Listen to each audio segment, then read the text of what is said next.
This program is brought to you by Stanford University. Well, as you've heard, and in fact, those of you who've been around for a while, I most recently spoke to the energy seminar on the subject of geothermal, which is how I lead about half of my life. And the other half of my life, I have until recently been professor of petroleum engineering. So in the range from green to black, you can sort of decide where I fit. But today I've decided to move to the dark side and talk about oil, and I'm going to make some discussion about where the oil future may perhaps lie. And I'd like to begin by putting this a little in context. The energy that we use today and throughout the world is largely fossil-based. And fossil-based actually can be defined perhaps a little more broadly than we often do. Obviously, oil, natural gas, and coal is what we conventionally imagine as fossil fuels. However, if we're talking about nuclear as a replacement for fossil fuels, we have to remember that uranium is also dug up out of the ground. You burn it in a nuclear reactor, and then you hide it in Yucca Mountain. It's also a fossil fuel.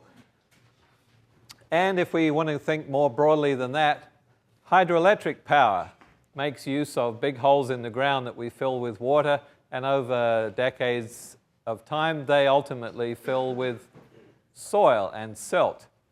So actually, they're the use of fossil holes in the ground, which are slowly filling up. So in fact, pretty much most of the energy that we use in the world today is fossil-based, and a lot of it will ultimately go away. This graph does not include anything that isn't fossil by the definition I just gave you, but actually I have put it in there, you would barely have noticed it. It's 2 or 3%. And if you don't like my definitions, you don't have to accept them. Anyway, 85% of all of the energy that's used in the world today is based upon hydrocarbon fossil fuels, oil, natural gas, and coal. And I'm going to talk almost exclusively, although not quite today, about oil. So the reason, of course, oil is important, and perhaps the reason you may have come this afternoon, is because oil has been a lot in the news, at least in the last couple of years. And the recent past, this is actually stops before it got to the peak, which it did in July, has been unprecedented any time in the period since the oil was first produced in the 1860s. We see here oil prices are higher than they ever have been at any time in the past, the previous maximum being in 1860, soon after oil was first discovered and suddenly became very attractive to people.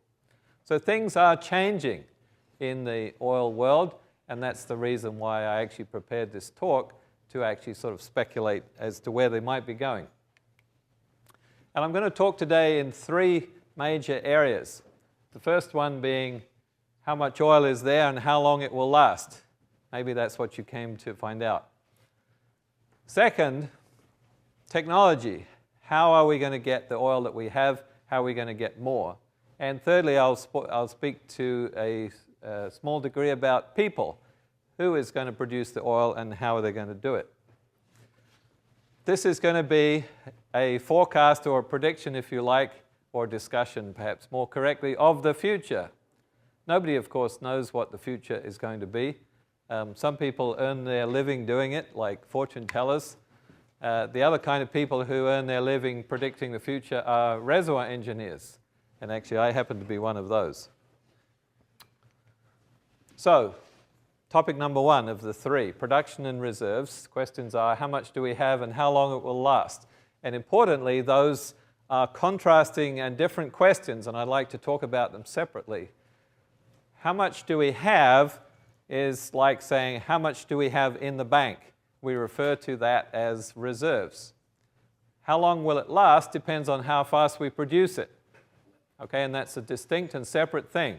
How much money you have in the bank and how fast you're spending your money are separate things. Obviously, they're related to each other. The more you got in the bank, the faster you can spend it. But you don't have to spend it just because you have it in the bank. And recently, of course, the banking industry has found you can spend it even though you don't have it in the bank. Unfortunately, that doesn't work with oil. You have to actually have it before you can consume it. And I'm going to, unrelated to those two issues, I'm going to talk about two separate ideas that are associated with reserves and production. And one of them has a name, which is peak oil. I'll talk about that. The other one doesn't really have a name. I should perhaps have called it not peak oil, and I couldn't think of a good name for it. I'm going to call it business as usual. And these are contrasting ideas that you may hear discussed, you will hear them discussed today, with regard to how these two questions, how much do we have and how long it will last. So let me talk first of all about peak oil. And peak oil is an idea which is probably familiar to you. It's been discussed a lot in the newspapers and whatever.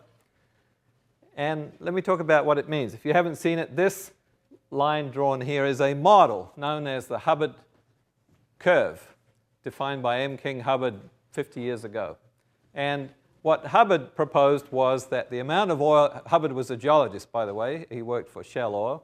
He proposed that the amount of oil that was available and the amount of oil that could be produced was governed by the likelihood of oil being discovered and the amount which was available to be produced.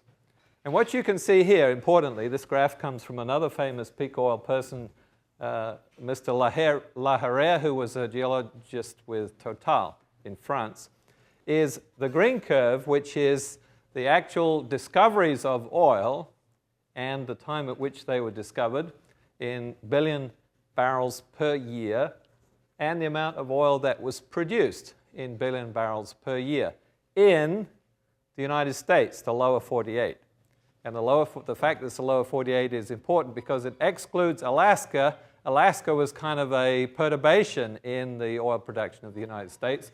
The lower 48 represents a very rich statistical sample, hundreds of thousands of wells that were drilled over the last 100 years and produced many, many more than anywhere else in the world. So the lower 48 of the United States is a very good example of what the sort of global oil market can be like. And what you see is that the discoveries of oil in the United States peaked at about 3.5 billion barrels per year in the 1930s. And exactly 35 years later, the production of oil in the lower 48 peaked at exactly the same level. These curves are in fact identical, separated by 35 years. That is the peak oil argument. As you discover the oil and ultimately start running out of oil to discover, this curve goes down, and ultimately, because you're using up your money in the bank, the amount by which you can produce will ultimately go down too. In the United States, including Alaska actually, we know exactly when the peak was because it happened a long time ago. It happened in the 1970s. So the question then is, if that's what happened in the most mature oil province in the world, what's going to happen in all of the rest as well? And unfortunately, for the peak oil argument, the same graphs are not true. Because although the discoveries of oil in the rest of the world, actually this is not quite the rest of the oil, this is the world excluding the swing producers, Saudi Arabia, Kuwait, UAE, and Iraq. The reason they're excluded is because they basically turn the taps on and off anytime they choose to. The rest of the world is producing oil at the most that they can. That's why they're left out of this graph. But you see here, even leaving them out, although the discoveries follow the Hubbard curve, the production does not. Okay, now this particular graph, the one that you're seeing here, is very important in terms of what I have to talk about today, because the direction of this line causes a lot of people to think differently than the peak oil argument. This, if you like, is the non-peak oil argument, which says that, well, who cares about this discovery idea? Anyway, the oil production is just going up and up and up, and therefore it will forever. That's the business as usual argument. Now, this is where it gets to be important, the distinction between reserves and production, because discoveries of oil basically represent reserves, the amount of money in the bank. Production represents spending. This is the rate at which you spend it. These are not quite the same thing at all. Same way as banking and spending. So, even if you have this oil in the ground, you don't have to produce it. You may not choose to do so. Beginning in the 1980s, one of the things that happened in the oil world was that oil production shifted from being largely in the control of the international oil companies. Exxon, Mobil, Shell, BP, the big guys, they controlled pretty much everything through the 1970s, to the national oil companies. Saudi Aramco, National Iranian Oil Company, Abu Dhabi National Oil Company, etc. They had a different ambition, a different perspective on what they wanted to do with their oil. Exxon and Mobil and Chevron are companies that want to make money. They produce as much oil as they could. If you're Saudi Aramco, you may not choose to produce all of your oil because that's all you've got. And therefore, you may choose to save some of it for later. And that's sometimes what they did. Importantly, therefore, is one of the most important points of my talk. And I have to thank David Victor for pointing this out to me, or a discussion that we have. This graph, the green one, this Hubbard curve, is constrained by geology.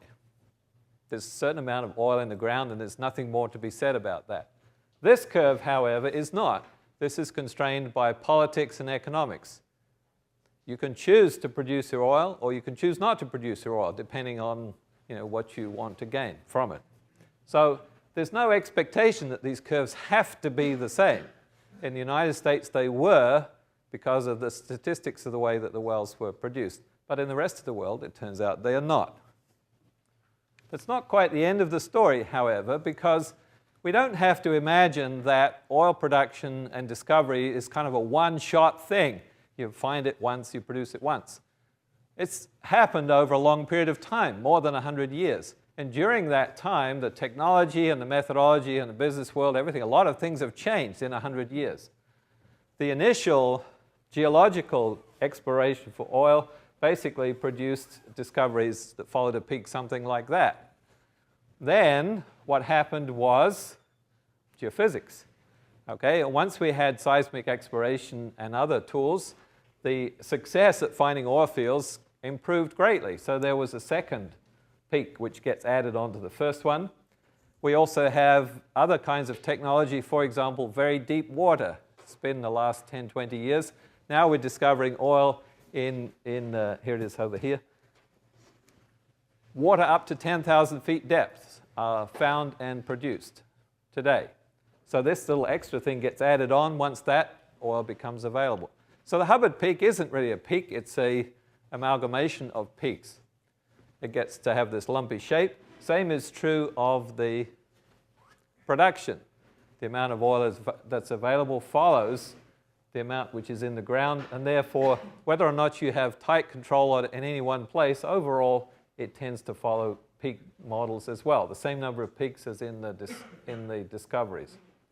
And by this author, again, this is Mr. Laharia, he has calculated in the model that the peak, the midpoint, where half of the oil has been produced, actually occurred already in 2005, remember that number, and that the peak will occur in 2012. Okay, that's the peak oil argument. Let's talk about the sort of business as usual, the other point of view. And this is another graph of reserves. It's not quite the same as I've been talking about. I've been talking about discoveries, I've been talking about production. Reserves are a little bit like discoveries, except it's an accounting of how much oil is actually in the ground right now. And BP makes a review every year. They put all of these numbers on the internet, and you can download them, of where the oil is and how much has been produced, etc. And what you see about this graph, and again, the direction and character of this graph governs a lot of thinking about oil, because it starts on the left and it goes up to the right, it keeps on going up. Okay, and that causes people to think in a given direction. It doesn't appear to stop going up. Now, there's a number of things that happened in this graph that are pointed out particularly. In the late 1980s, OPEC, the Organization of Petroleum Exporting Countries, decided to change the way that they allocated production to their member countries. based upon the proven reserves in the country. It says if you own 20%, if you have 20% of the reserves in your country, you get to produce 20% of the oil and sell it on the world market. What happened as a consequence of that is everybody said, oh, last year I said I had 100 billion barrels, but actually, I just added it up again, and now I have 120. And they all did that. And the consequence of that was that there was 300 billion barrels of oil added in the late 1980s. Now, there's some kind of unkind thinking reflected in, the way that people react to that. Everybody says, okay, well, everybody exaggerated their numbers, and probably some of them did. But the fact of the matter is that the way that reserves are accounted everywhere in the world, including the United States and many other places, is in general conservative. There are many examples of oil fields in the world that are quoting 102% recovery. They have produced 102% of the oil that they said that they had. Of course, that doesn't make any sense. You can't do that. What it means is that they produced 102% of the oil that they said that they had when they first discovered the field. The field is bigger than they thought it was. And that's common, so-called reserves addition. It happens everywhere. So at least some of this oil was reserves addition. Countries who never really had to care about how much oil they had suddenly had to care. And then they went down, added it up more carefully and said, okay, this is now how much we have. And probably, in all likelihood, a good fraction of that 300 billion barrels that got added in 1988, 1989 was actually probably real. Saudi Aramco, for example, had many fields that were in excess of 100% production in the 1980s, before the restatement of their reserves. Another thing that happened is right here in, whenever that was, 2002, BP decided to start counting the oil in a different way. Up to this time, they were only counting so-called conventional oil, which is crude oil. And at this time, they decided to add the oil sands from Alberta in Canada. And the reason they did so is because significant amounts of oil were produced from that source, about 1 million barrels today, a little less in 2001. And that's normally known as unconventional oil. We're going to talk about it in about 5 minutes. They decided it was so big and so significant they were going to add it into the total. And that is a very important change in thinking that is reflected in some of the ways we predict the future. It was 175 billion barrels they added just all at once. Now, coming back to OPEC and their restatement of their reserves in 1989, 300 billion barrels added, that appears on the graph as an increase in the world oil reserves as of 1989, plus 300 billion barrels. But if you go back to more careful accounting, you have to take account of the fact that the oil that was counted in 1989 was not discovered in 1989, except by accountants. It was actually discovered by geologists, in 1950. And therefore, if we rescale this diagram and take the oil that was booked in 1989 and we book it in the year where it was discovered, the graph changes by a very substantial amount. It actually moves back. All of those big fields in the Middle East that were numerated basically were discovered a very long time ago, post-World War II. What you see then, and this graph also leaves out the oil sands of Alberta, because they're not conventional oil, actually, they're something else. We should count them separately, and we will soon. What you see now is that the reserves counted in that manner basically peaked, and they peaked about 1980. So the forever upward graph that we looked at is perhaps not so, if you look at it from that point of view. Okay, let me switch from reserves and change to production. And I want to make that emphasis because it looks like the same graph, but it's not. This is now reserves. This is production. This is the amount at which we're actually producing oil. And I've superimposed two different graphs here. This kind of an alphabet soup that you have to get used to. The red one is by the IEA, the International Energy Agency, which is a consortium of OECD countries that go into looking and predicting what oil is going to do, so they can use it for economic planning. The EIA, the Energy Information Agency, is an arm or a division of the Department of Energy. That's us, the US government, telling us what's going to happen. And what I've superimposed on here is the actual production of oil in thousands of barrels per day. So this right now, 85 million barrels per day. This is as of 2008, a couple of months ago. And then this is the forecast of where IEA, the International Energy Agency, says the oil production is going. And you can see that they sort of drew this line pretty much onwards and upwards. Okay, now, in actual fact, there's some complexity in this line that's important and interesting. One of the things that you notice is that we have 2005, 2006, 2007, 2008 on this graph. The trend isn't like this at all. Actually, basically, the oil production over the last 3.5 years has been flat at 85 million barrels per day.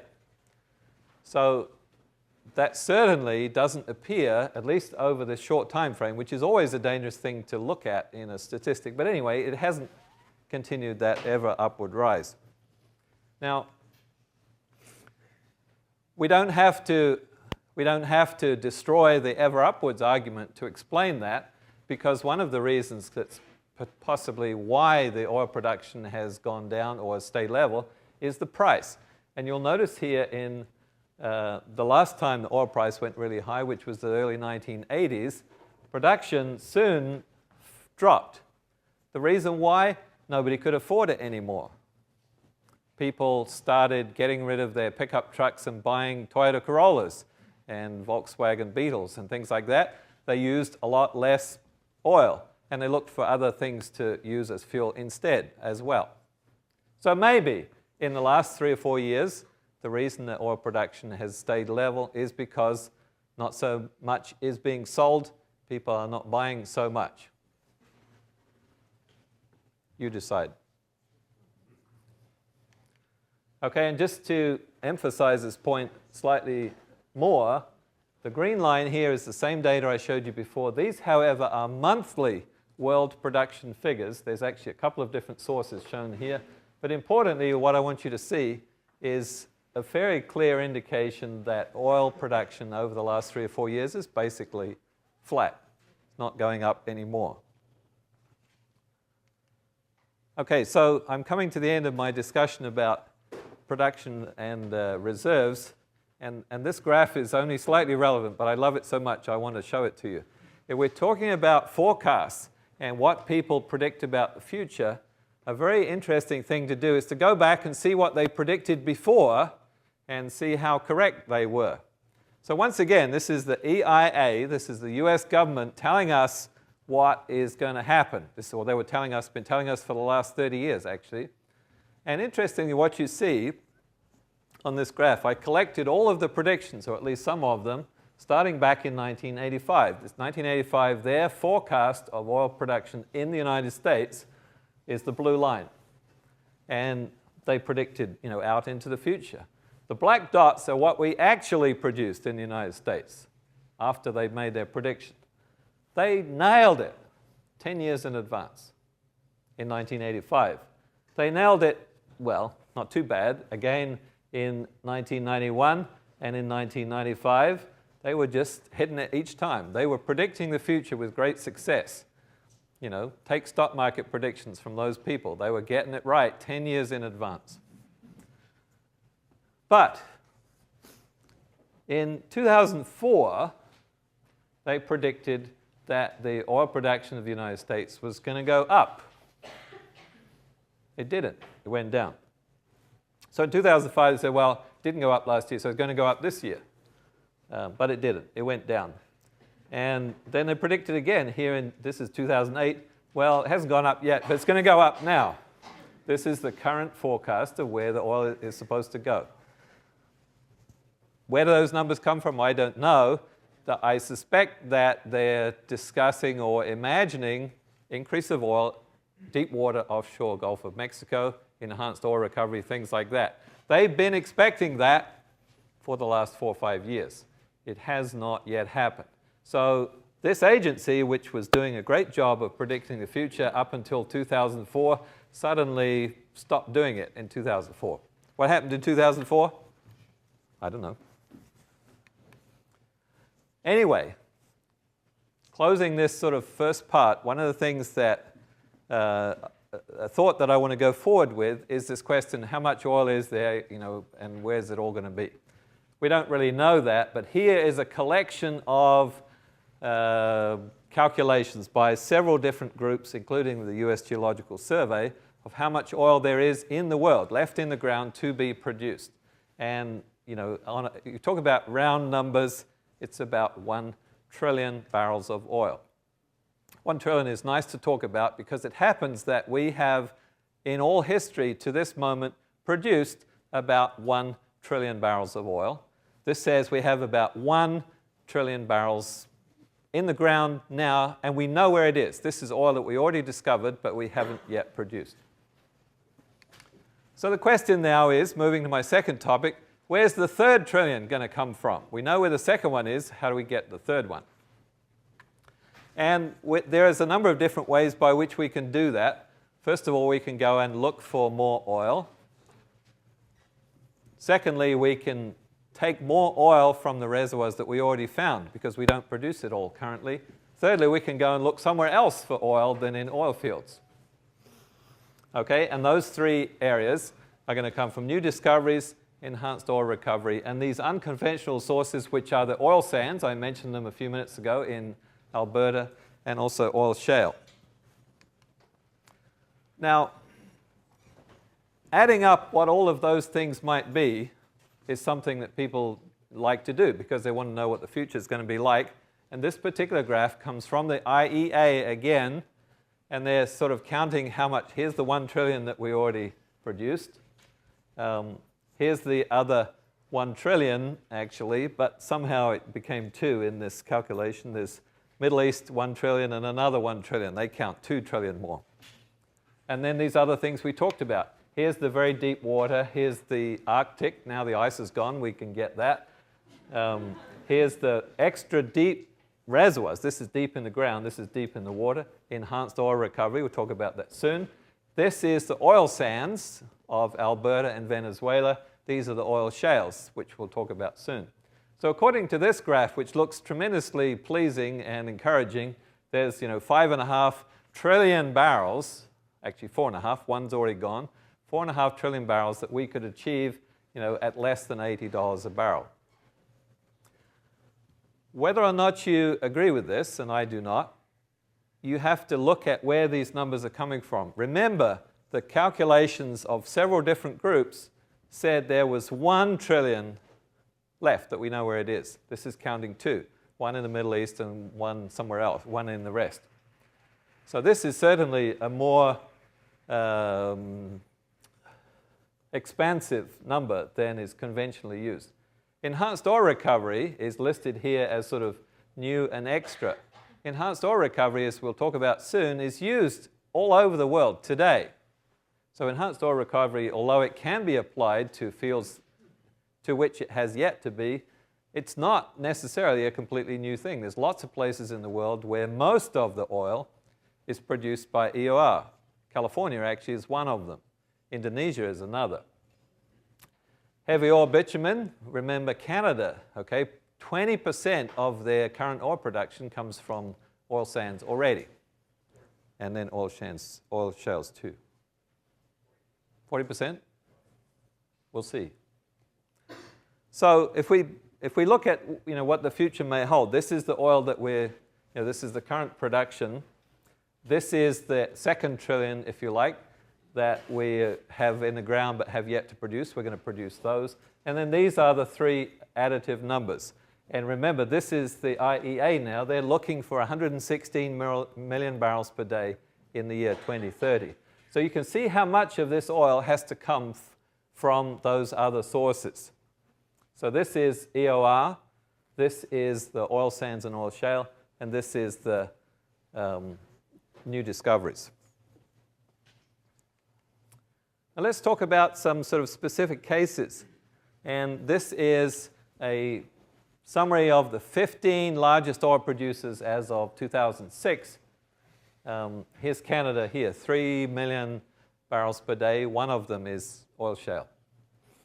And clearly, the guys who really make a difference in this picture are Saudi Arabia and Russia. The United States is kind of worn out, but we still produce quite a lot. These, however, are the swing producers. Whatever, as goes Saudi Arabia, there goes the oil business, okay? We can look at them and really understand most of the future that lies ahead of us. Remember, the total is 85. They're 12% of it. Russia is another 12%. The two of them together, 25% of the total oil market. So let's look at Saudi Arabia. This is Dammam number 7. It's the discovery well drilled. Actually, you know who drilled it? Max Steinecke, graduate of Stanford, 1921 geology. He discovered Saudi Arabian oil with that well, Dammam number 7, which produced for more than 50 years until when it got down to about 1,500 barrels per day, they just got tired of producing and they switched it off. It produced continuously all of that time, and there it is, still there. It can be produced today if they chose to turn it on again. So it's a completely different world in terms of oil production. This is what they produced over time. Importantly, the point of this graph is that Saudi Arabia is a swing producer. They choose to produce their oil when they find it useful to do so, and they switch it off when they don't. They attempted to support the oil price in the late 1980s, unsuccessfully actually, because there was sufficient other oil produced in the early 80s to take away that ability to do so. They got down as far as 3 million barrels per day, and they simply couldn't stop. They couldn't reduce it any further because, that was their income. They had to turn the taps back on again. They stayed stable throughout the 1990s, and this is where they are right now. Importantly, what I want to point out to you is the last 3 years again, 2005, 6, and 7. Same graphs shown here. The production of oil from Saudi Arabia is not necessarily a secret, but it's not necessarily laid out on the internet either. There's 3 different opinions about how much of it actually is, but you notice they're not hugely consistent or hugely inconsistent. And again, you notice that at least by 3 different measures, the production of oil in Saudi Arabia has been going down the last 3 years or so. Now, also shown on this graph is a very important number, which is the Hughes rig count, which is something that watchers of the oil industry look at every single day. The Hughes rig count is published daily by the Hughes Tool Company, actually Baker Hughes Tool Company. Those are the people who sell drill bits. In fact, they're almost the only people who sell drill bits. That's how Howard Hughes got to be so wealthy. And they keep track of how many rigs are operating worldwide so that they can understand, how many drill bits they have to make and where they have to be and what type, etc. And they measure that very carefully. And the Hughes rig count is a very firm indicator of what's actually happening. If the rig count goes up, that means that there's a great deal of drilling and exploration taking place. Look what happened to the Hughes rig count in Saudi Arabia over the last few years. Throughout, from 2000 up to 2005, the average number, according to the Baker Hughes rig count anyway, of rigs operating in Saudi Arabia is about 15. Think about that. It's 12% of the world's oil. They've got 15 drill rigs. Okay, there's probably 15 drill rigs working in Bakersfield. There's probably more than that, actually.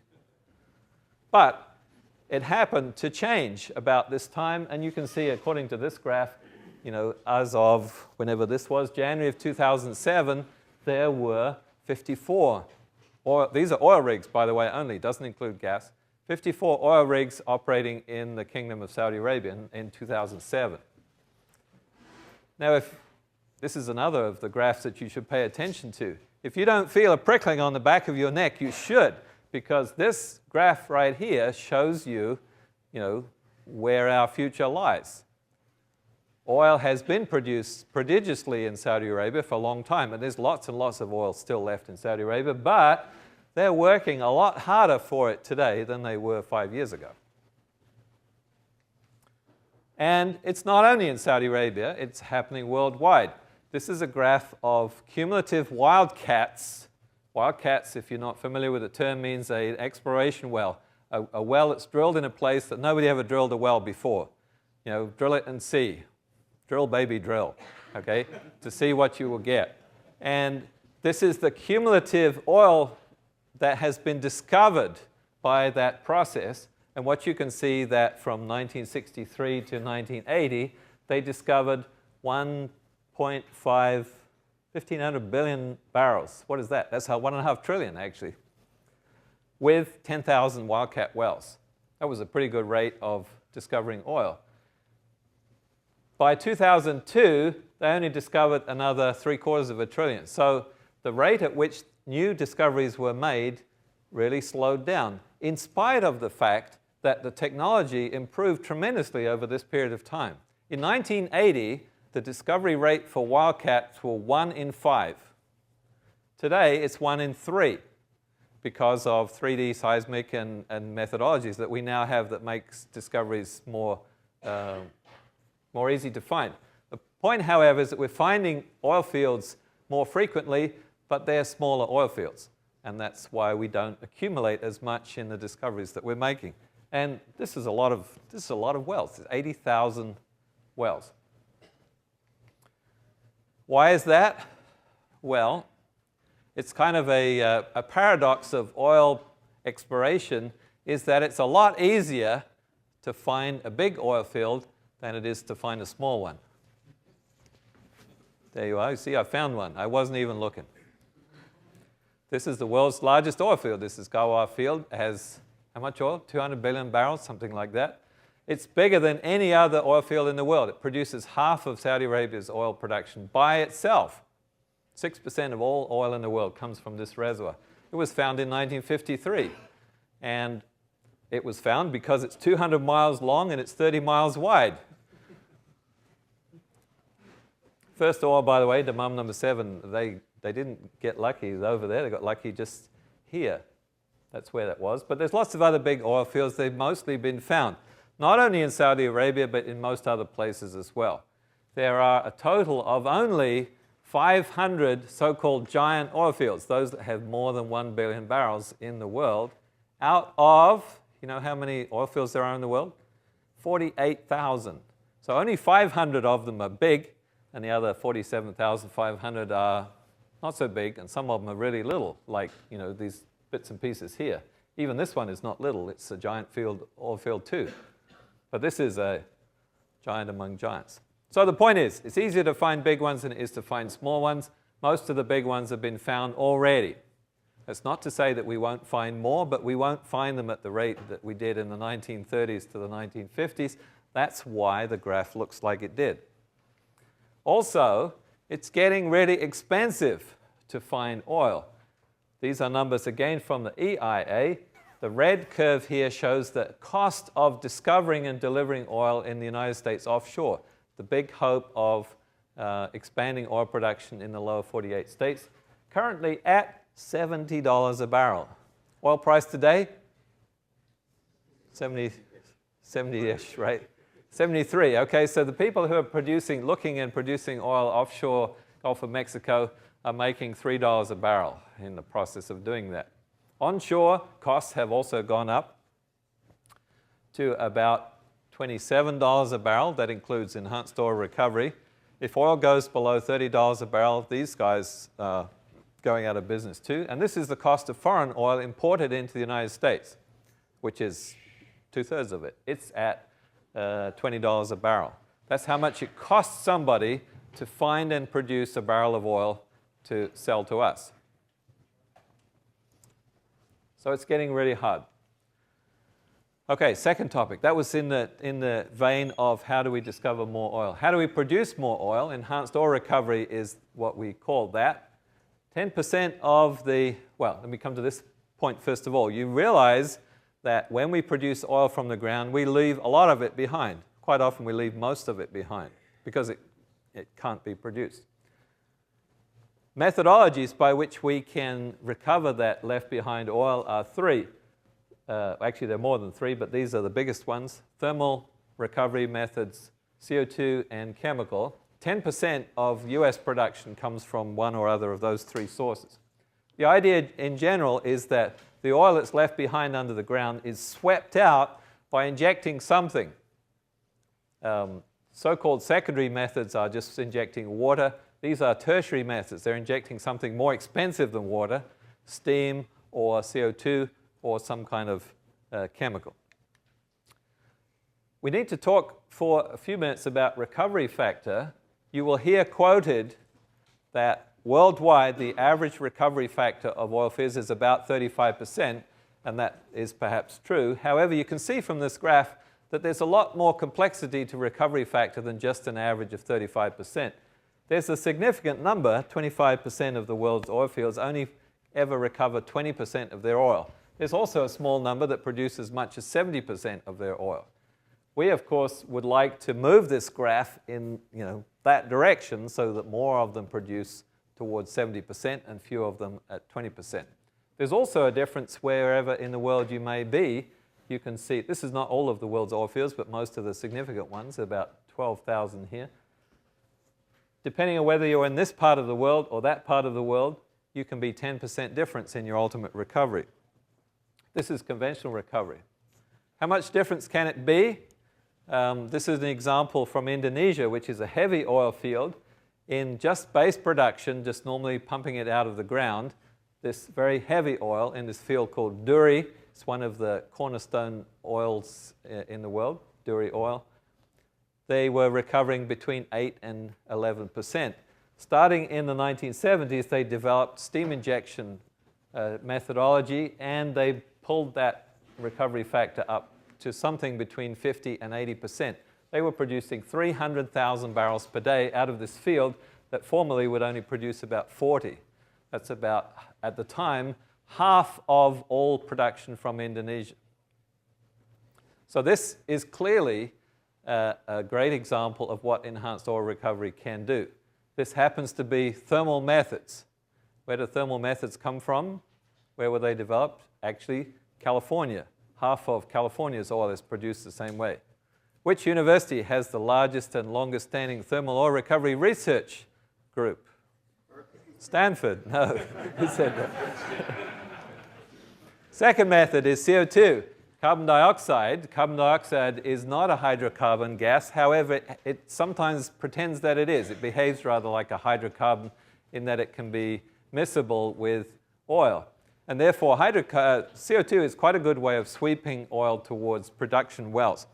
And of course, the idea is, for the future, carbon capture and sequestration is that you capture carbon dioxide from a fixed source like a coal-fired power plant or something like that, inject it into the ground and use it to sweep more oil to the surface. And 10%, no, not 10%, 230,000 barrels per day, that's not 10%, it's about 5% of US oil production comes from that source. Right now, there's more than 80 projects that are using CO2 enhanced oil recovery right now. It's not something for the future, it's been done for 30 years already. At the moment, the CO2 that's injected into US oil fields is not coming from carbon capture. It comes from CO2 that's produced naturally out of the ground. The oil companies buy CO2 and inject it into the ground for enhanced oil recovery. They like to get it back, so they don't have to buy it again. They separate it at the surface, they put it back in again. But in the future, with carbon capture, if we lose some of it, we'd be delighted. Okay? If it doesn't come back, put it in the ground, doesn't come back, we get some oil instead, that would be great. Last one, chemical methods. ASP stands for alkaline surfactant polymer, and that is it's an old technology that's relatively recently applied. This is a graph from Daqing. Again, another of the supergiant fields in China, produce about half of oil in China by itself. It's almost run down. It has a 97% water cut. 3 barrels of oil, 97 barrels of water. They are injecting this mixture of alkaline surfactant polymer they're expecting to add 20% of their original oil in place. They produced about 30%. They're hoping to reach 50% by this method. And this is actual production over the last 10 years or so. Third methodology I was going to talk about is non-conventional sources, oil sands and oil shale. They're actually different things. Oil sands is old oil. It's oil that's come close to the surface and has degraded to very heavy stuff. It is pervasive throughout the province of Alberta in Canada. And if you were here in one of the earlier energy seminars, Tony Kovsek talked about it, all these blue areas. That's what it looks like. Take that stuff and roll it across the road and put a steamroller across it. You drive away. That's what they do. It just looks like bitumen. It's called bitumen. It's produced in two different ways. One of them is surface mining. They just scoop it up in big shovels and they take it away and separate it from the sand. And they separate it using heat and chemicals and things like that. And this is an example of one in Alberta doing that. They have a second method to do that when the oil sands are deeper and can't be reached with surface shovels. They have a method called SAGD, steam-assisted gravity drainage, which is done with horizontal wells. They inject steam in one of them. They make the oil easier to flow. They lower the viscosity. It flows out of the other well. And this is an example of a SAGD operation also in Alberta. And one of the things that you notice in both cases, there's lots of stuff involved. There's a lot of industrial equipment. It also consumes a lot of energy. And that basically is the issue that we have to talk about. In 2004, Alberta by itself burned 0.7 billion cubic feet per day of natural gas in order to produce the oil sands. And that has to be taken in the context of the total of 7.7 billion cubic feet that Canada burned throughout, everywhere. The whole of Canada burned 7.7. About 10% of it went to oil sand development. And again, for reference, if you're not Canadian, 8.2 billion cubic feet, at least in 2006, came to us. Okay, so if you look at it in the context of where Canada chooses to expend its gas, maybe in the future they'd rather make oil with it than sell it to us. And we were kind of rather counting on using it too. Looking ahead, right now, this is 2006 when this graph was made, the amount of oil produced from that source, 1 million barrels per day. We're already at about 1.5 million barrels per day from that source. 2030, they're looking at 4.5 million barrels per day. That's more oil than Canada currently produces conventionally, but asking for 30 billion cubic meters per year of natural gas, which is 2.9 billion cubic feet per day, which is, half of what they currently sell to us. Remember the 175 billion barrels, remember that, the step in the curve? This author, Soderberg, looked at this issue of the gas. He counted only 142, but anyway, that's a similar figure. If we wanted to recover that 142 billion barrels, it would require 200 trillion cubic feet of gas. Canada only has 58 trillion cubic feet of gas. That's their known reserves of natural gas. So that's clearly a problem. In addition, all of that natural gas being burned produces at least currently 45 million tons of carbon per year. And the process also generates a lot of dirty water that has to be gotten rid of. Let's change to oil shales. Oil shales is the opposite of oil sands. Yes? Could you comment on energy in to energy out, with natural gas going in to produce a unit of energy? It's way better. There's a lot more comes out than goes in. Oil shale is the opposite. Oil sands is old oil. Oil shale is new oil, infant oil that isn't even yet oil. It is material called kerogen. It's hydrocarbons that exist in the pore spaces of the rock, not yet kind of gestated to become oil. The idea is that you hurry it up. You take that rock and you heat it up, you turn the kerogens into oil and you produce them. We got lots of that in the United States, actually in the central part of the country. These big green areas have a lot of producible oil shale, or supposedly producible. People have done it already. In Estonia, they use surface mining to produce oil shale. and they use it kind of like coal. They burn it in the fireplace. They've done it for 100 years already. We also can recover oil shale in situ, just like surface mining and in situ with oil sands. And this is a process held closely secret by Shell, but now being actually used to recover oil from oil shale. My last topic, and I'll be very brief with this one, is people. So we've obviously got a lot of things to do if we want to go forward with oil. We have to discover more, we have to produce more. So the question is, who's going to do it? And this is a complicated graph, but I'll show you the good bits. This is a graph of the age distribution of members of the Society of Petroleum Engineers. And there are about 70,000. This is not only a US operation, it's sort of worldwide, but most of them are US. And what you see is that, we choose a good figure here, 2004 at least, this is right here, no, this is a better figure. 2004, 40% of the employees, petroleum engineers in this part of the population, was over the age of 50. Okay, and the mean average age of SPE members today is 46, which is about what it was 10 years ago. But in this period of time, what you see is that distribution came down and down and down. The average age of petroleum engineers got 1 year greater every year. 1 year it was 45, next year it was 46, next year it was 47. Engineers call that a rigid body translation.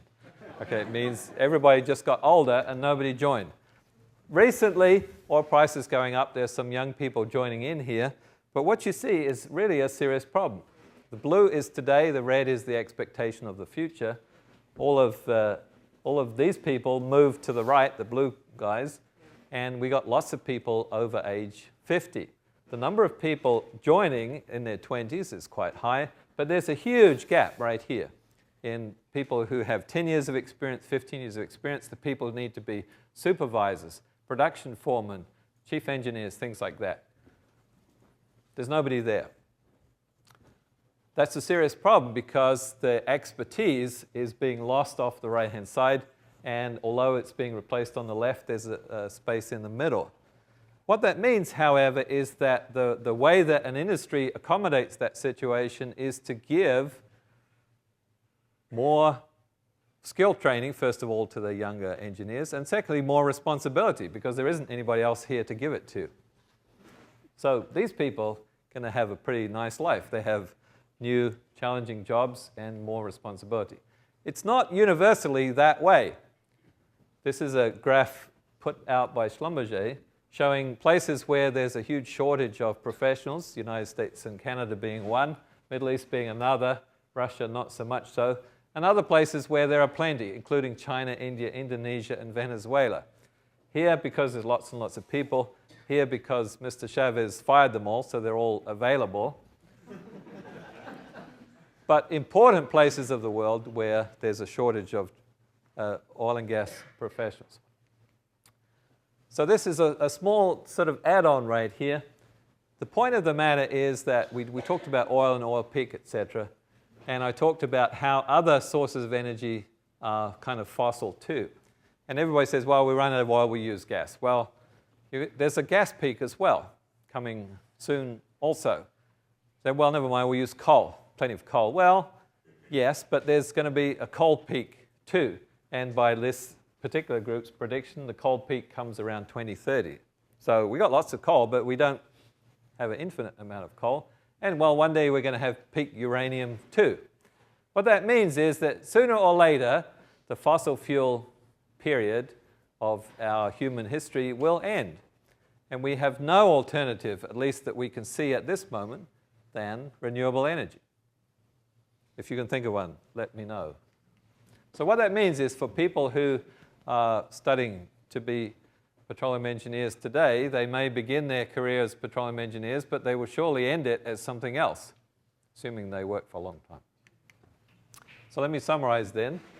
All of the good, easy oil is basically discovered already and produced. There's lots of oil left, but it's getting a lot harder to find it and a lot more expensive. we're using more and more technology, deep water, enhanced oil recovery, all of those things to recover the oil that we have. What that means is that it's although the oil business has always been technology driven, it's much more so now than it ever was. Is that a good thing? It's not a bad thing. If you were looking for a professional career, there's lots of interesting things to be done in the recovery of oil and gas. So I'll leave you with the slide, or actually a different slide, but same place that I started with.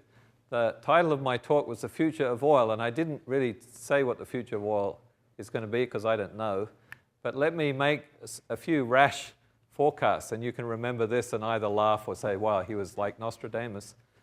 My prediction, which is sort of a gut guess, if you like, right now we're producing 85 million barrels per day of the last 3 years. I don't believe, and it's only a belief, not a calculation, I don't believe the world will ever produce more than 90 million barrels per day. And you can write that down, and we'll laugh if I'm wrong, and we'll laugh even harder if I'm right. So let me leave you with that and invite your questions.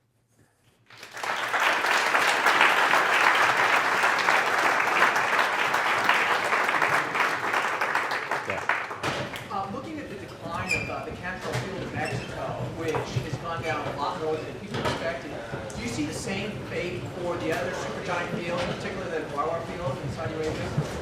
Yeah, so the question is about Cantarell. Cantarell is one of the world's giant oil fields, and it's most of the production of Mexico. And I'll sort of answer that question a slightly different way.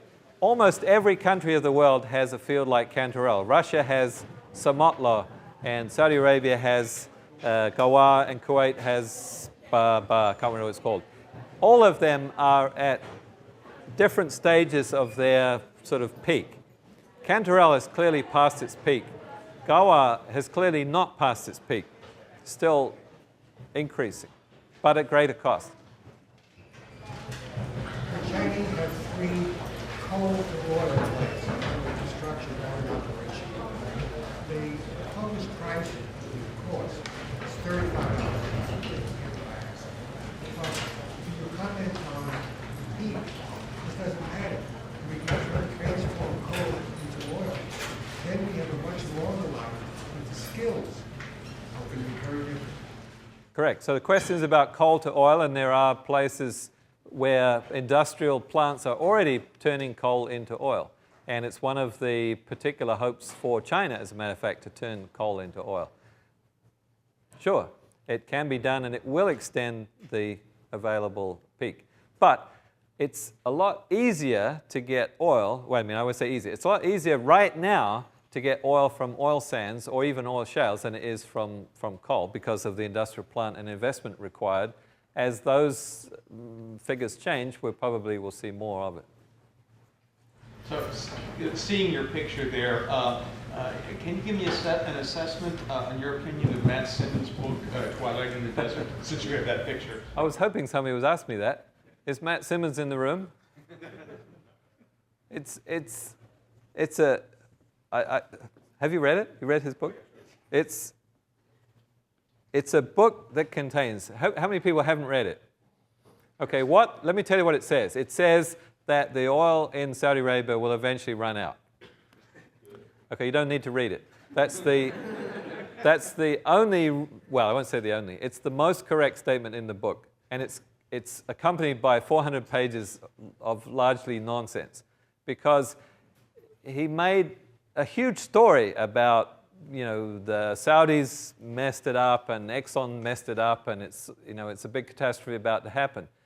None of those are actually true, and he backs it up with some peculiarly pseudoscientific arguments. His conclusion is actually correct. Saudi Arabia will run out of oil, and the numbers I've shown you here is that Saudi Arabian oil is perhaps peaking now or will very soon. But it's not, he draws it as a catastrophe, and he draws it as a conspiracy, and it's been messed up. But it's one of the most technologically advanced companies. These guys are not wasting any oil. They did not do all the bad things that Matt Simmons suggested they may have done. Yeah. Last night, the energy advisor to the McCain campaign said that McCain administration has a goal of, through offshore drilling, making the U.S. energy independent. Self-sufficient, basically. Is that possible? Through offshore drilling? Yeah. Yeah, that's a loaded question. The answer is actually no, but there's more to it than that. The question of offshore drilling is actually kind of an interesting one. I believe firmly that there's nothing wrong with offshore drilling. You know, people that are against offshore drilling because think it's going to be environmental problems, it's going to be spills, and it's going to be terrible, and it's going to blot the landscape away. I honestly don't accept that argument, but I myself do not believe that we should be drilling offshore more right now. We're much better off to leave that oil in the ground, because what happens if we produce it now? Some idiot will take it out of the ground and pump it in the tank of their SUV and blow it away for nothing. Let's keep it for another 10 or 20 years and use it more productively down the road in our Prius 4s and get 5 times the use from it. Much better to have that oil in the ground. We don't need energy sufficiency. No country has ever had energy sufficiency in the last 100 years, except Saudi Arabia. The United States certainly has not had it and has done just fine without it. We don't need energy independence. What we need is stable supply. Yeah. Sort of the flip side to that, the EIA estimates that offshore drilling would take, what, 2 cents a gallon off of gasoline in 2030. Is that approximately right? I don't know. You know, if you look at the actual figures, right now in the Gulf of Mexico, they are producing about 1.5 million barrels per day. And remember, the lower 48 is producing about 5, so that's a lot. It's a big fraction of the lower 48 production. You know, I didn't know this. Right. But I didn't learn this until what was the name of the hurricane in Houston? Ike, the one month ago. It damaged 17 structures in the Gulf of Mexico. And they also showed a picture of all of the structures there. You know how many there are? 3,887 fixed or tethered structures in the Gulf of Mexico. 17 were damaged. 3,887 producing 1.5 million barrels per day. So, yeah, we can go and drill some more and we'll get some more oil. How much more oil are we going to get? Probably a usable amount. How much in the context of what we're talking about here? Trillions? It's not much, actually. I understand that Stanford University exports electricity and sells it to PG&E. In order to do this, they import natural gas, and that there's a contract which will expire in the not too distant future. Yes. Is that, any comments on that? Where that gas may or may not come from, and when that contract expires? I'm actually serving on a panel for the president to decide what Stanford will do next, and I don't think conclusion has been reached. The interesting thing is that the cogen plant that Professor Claerbout just referred to over here produces about 30 megawatts of electricity for the campus and burns natural gas. It, however, is about 30 years old and is reaching its design life. Stanford is now deciding, do they want to build another cogen plant or do they want to do something else? And you'll remember that the president has committed Stanford to a low carbon future, to which a gas-fired cogen plant, even though cogen is the most efficient we can do, anyway, produces CO2. Can't avoid that.